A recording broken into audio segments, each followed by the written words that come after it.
Listen, guys. I mean, like I said, I've never been a cop. You know, you don't train like that in our military. That's not what you train to be a peacekeeper policeman.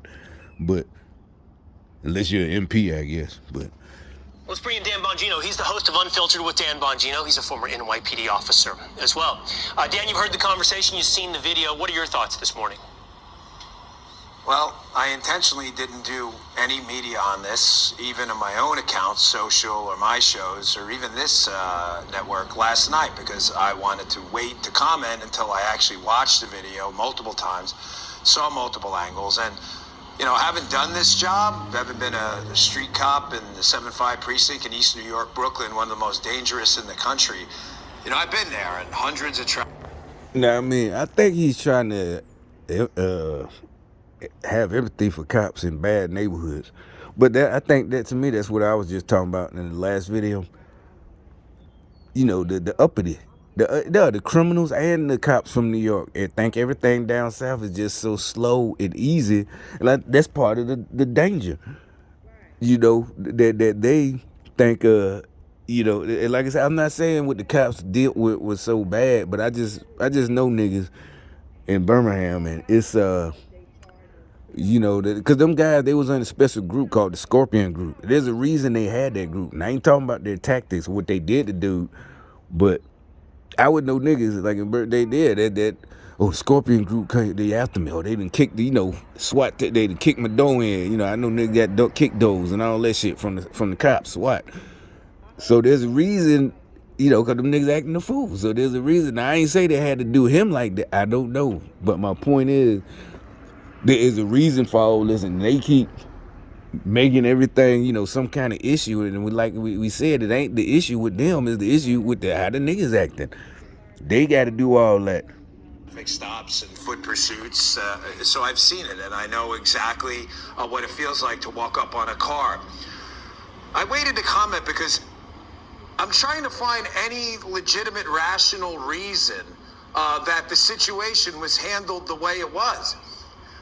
There's been a lot of commentary on this about training and other things, and I don't get where that comes from. You think anyone was trained to do this?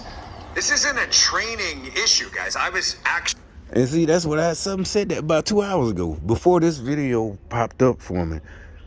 At the same time, I was like, wait a minute, training. I'm like, because it's like with George Floyd. I said that with George Floyd. I'm like, there's no need for this and that. That was that crazy dude, Chauvin. That's just him.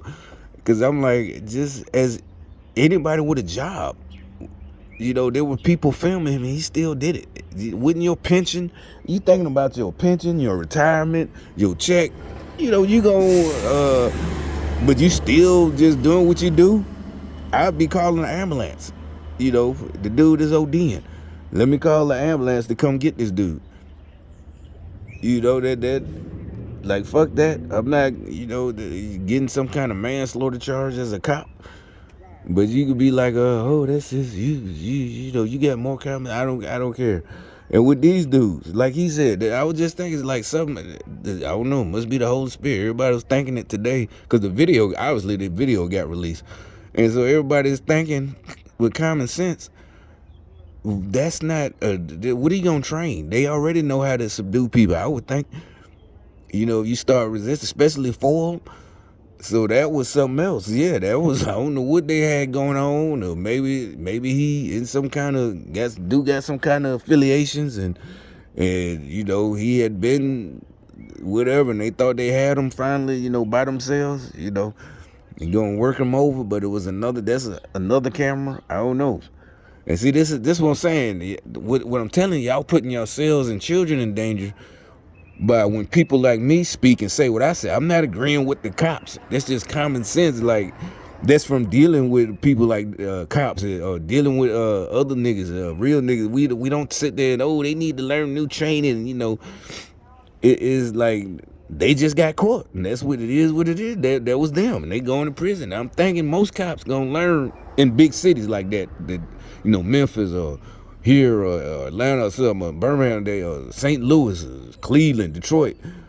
They know everybody watching now. They like the nigga. I don't know what. Basically, like I said, they could have subdued them. And like we saying, the niggas do be talking shit on purpose nowadays to the young niggas.